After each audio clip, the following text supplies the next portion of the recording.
Hello, मैं गणेश कार्की आप सभी का स्वागत करता हूं अपने यूट्यूब चैनल पे।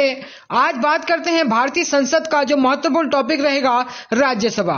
राज्यसभा को जो है उच्च सदन या स्थायी सदन के नाम से भी जाना जाता है। इससे पहली जो वीडियो अगर आपने नहीं देखी है तो उस वीडियो को भी जरूर देखें, क्योंकि इसका जो पहला पार्ट आया था भारतीय संसद का वो लोकसभा के विषय में था, जिसमें जो है महत्वपूर्ण जानकारी लोकसभा के विषय में जो है दी गई है। अगर आप जो है वीडियो आपको अच्छी लगती है तो वीडियो को लाइक, शेयर और कमेंट के द्वारा जरूर अवगत कराइएगा। अगर आप मेरे चैनल पर नए हैं तो चैनल को सब्सक्राइब करना ना भूलें। बात करते हैं भारतीय संसद का महत्वपूर्ण टॉपिक रहेगा राज्यसभा। राज्यसभा जो महत्वपूर्ण है, इसका जो संविधान में, भारतीय संविधान में जो वर्णन किया गया है, अनुच्छेद 80 में इसका जो है वर्णन किया गया है।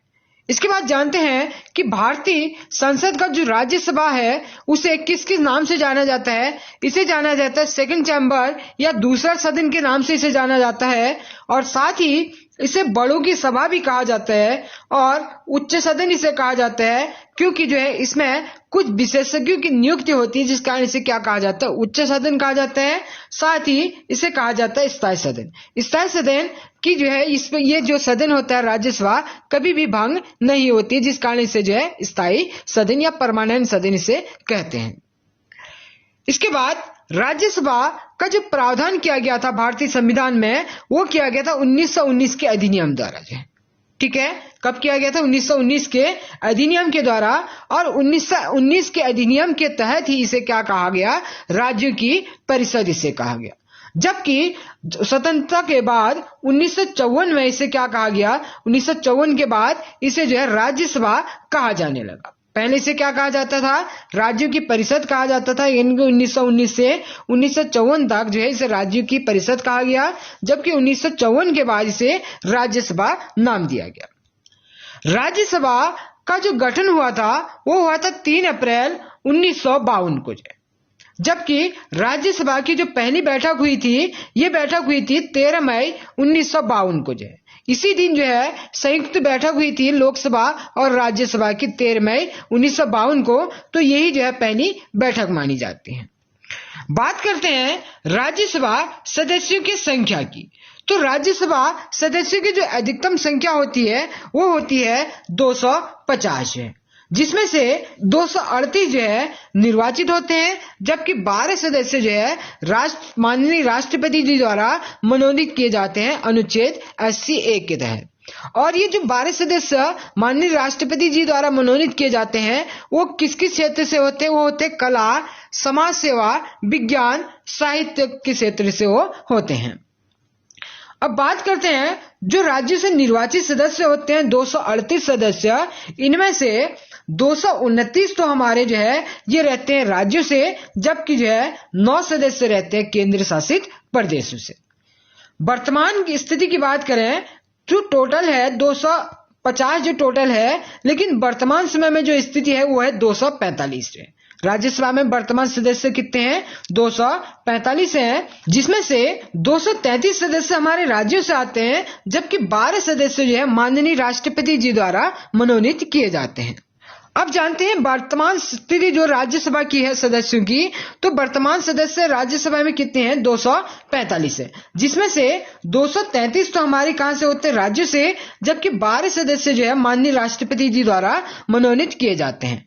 ठीक है, और जो 12 सदस्य राष्ट्रपति जी द्वारा राज्यसभा में मनोनीत करने का जो प्रावधान था वो भारतीय संविधान में कहां से लिया गया? आयरलैंड के संविधान से लिया गया। जब 233 जो सदस्य राज्यों से राज्यसभा में आते हैं तो उनमें से 229 तो हमारे राज्यों से आते हैं, जबकि 4 सदस्य वो कहां से आते हैं? केंद्र शासित प्रदेशों से। जबकि प्रावधान कितने का है? 9 सदस्यों का है, जिसमें से जो है कितने आते हैं वर्तमान में? 4 आते हैं। 3 हमारे आते हैं दिल्ली से और 1 आते हैं पुडुचेरी से। ठीक है, अब बात करें जो 229 राज्यसभा में सदस्य हैं उनमें से अधिकतम किस राज्य से? जो वर्तमान स्थिति है सबसे अधिकतम जो राज्यसभा सदस्य हैं वो है 31 जो है कहां से? हमारे उत्तर प्रदेश से, जबकि 19 कहां से? महाराष्ट्र से, और 18 कहां से है? तमिलनाडु से। 1919 की जनगणना के अनुसार सीट जनसंख्या के आधार पर आवंटित की जाती है। यानी कि जो है जो सीट आवंटित की जाती है वो किस की जनगणना के आधार पर की जाती है, वो की जाती है 1971 की जनगणना के आधार पर, जो जनसंख्या थी उसके आधार पर सीट आवंटन किया जाता है। बात करते हैं राज्यसभा में सदस्यों की योग्यता के बारे में। सदस्यों की क्या क्या योग्यता राज्यसभा में होती है? पहली कि उसे जो है भारत का नागरिक होना चाहिए। ये तो जो है सभी पदों के लिए महत्वपूर्ण है कि जो है आप जो है माननीय राष्ट्रपति जी कहें, उपराष्ट्रपति जी कहें या मंत्रिपरिषद कहें, लोकसभा सदस्य कहें, तो इसके लिए प्रथम क्या होती है कि प्रथम अनिवार्य है आपका कि जो है भारत का नागरिक उसे होना चाहिए। दूसरा है कि कम से कम उसकी आयु कितनी होनी चाहिए? 30 वर्ष, जबकि लोकसभा में कितनी होती है? 25 वर्ष जो है इसकी आयु होती है, जो न्यूनतम होती है। उसने भारत सरकार या राज्य सरकार के अंतर्गत कोई लाभ का पद ग्रहण न किया हो। नेक्स्ट है कि उसे पागल या दिवालिया तथा विदेशी नहीं होना चाहिए।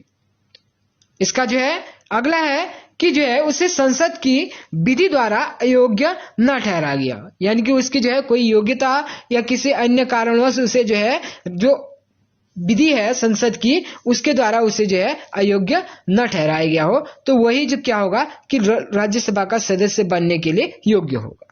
इसके बाद जानते हैं निर्वाचन प्रणाली को।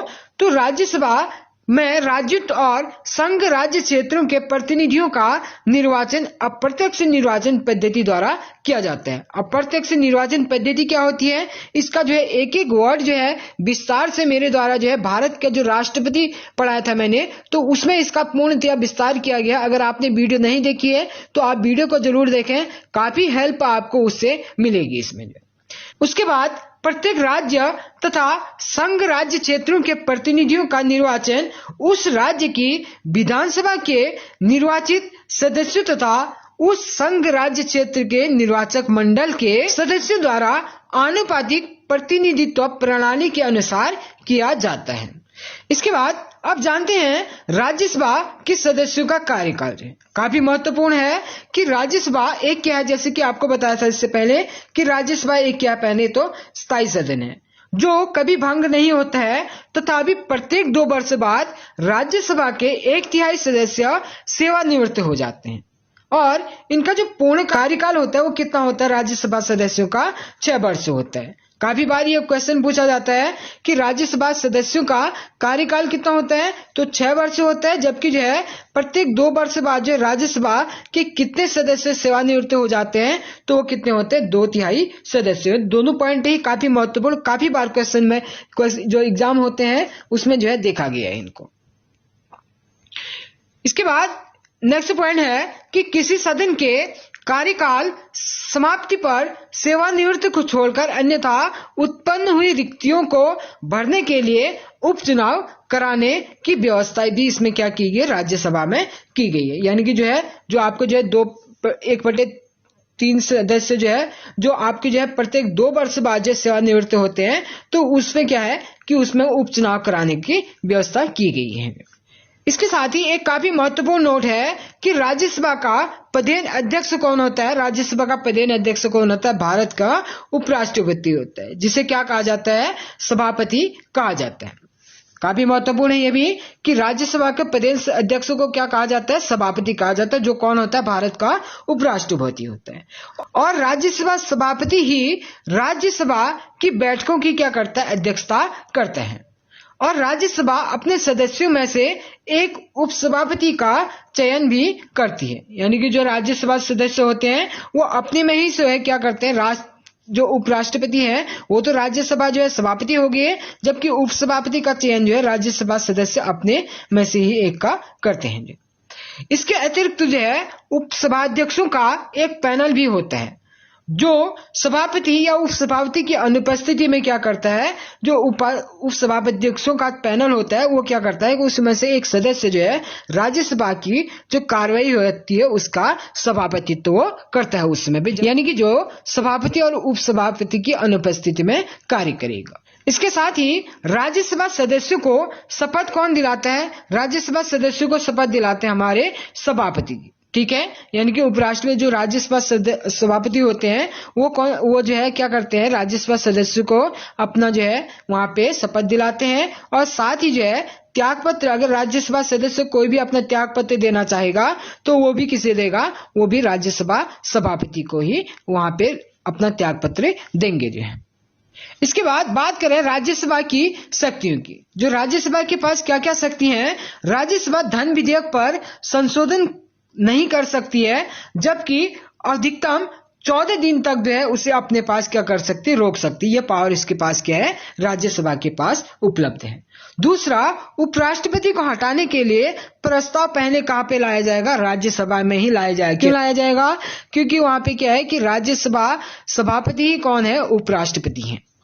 नेक्स्ट है कि अनुच्छेद 249 में कहा गया है कि यदि राज्यसभा उपस्थित मतदान करने वालों के 2/3 बहुमत से प्रस्ताव पारित कर दे कि राज्य सूची के किसी भी विषय पर अब कानून केंद्र बनाएगी, तो वह विषय केंद्र के पास चला जाएगा। परंतु यह जो प्रक्रिया होगी कितने महीने के लिए होगी, अधिकतम 12 महीने के लिए, यानी कि 1 वर्ष के लिए प्रक्रिया होगी। इसके बाद अनुच्छेद 312 में कहा गया है कि नई अखिल भारतीय सेवाओं को जोड़ने के लिए राज्यसभा 2/3 बहुमत से यानी कि जो है क्या करेगी, इसे पारित करेगी। ठीक है, अगर जो है अखिल भारतीय सेवाओं में कोई भी पद जोड़ना है या उसे कम करना है तो उसके लिए जो है राज्यसभा के 2/3 से जो है बहुमत पारित करती है, तो वो क्या कर दी जाएगी, यानी कि उसे मान्य कहा जाएगा। इसके बाद अगली शक्ति है कि यदि भारत में आपातकाल लगा हुआ है और उसको बनाए रखना है तथा लोकसभा भंग चल रही है, तो राज्यसभा का विशेष अधिवेशन बुलाया जा सकता है।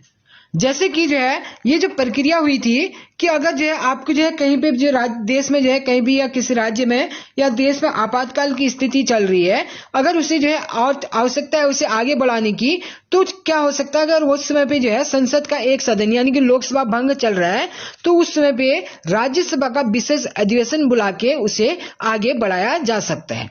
यह प्रक्रिया जो है भारत में कब हुई थी, 1977 में हुई थी, जब तमिलनाडु और नागालैंड में जो है क्या लगा था, आपातकाल लगा था और उसे बनाए रखने के लिए जो है राज्यसभा का विशेष अधिवेशन तब बुलाया गया था। साथ ही काफी महत्वपूर्ण नोट है, वर्तमान स्थिति की बात करें तो वर्तमान में एनडीए गठबंधन के उम्मीदवार श्री हरिवंश नारायण सिंह क्या हैं, राज्यसभा के उप सभापति हैं, जबकि राज्यसभा के सभापति कौन है, भारत के उपराष्ट्रपति डॉक्टर वेंकैया नायडू जी जो है इस समय पे क्या है, भारत के उपराष्ट्रपति हैं, तो वही क्या रहेंगे, राज्यसभा के सभापति रहेंगे।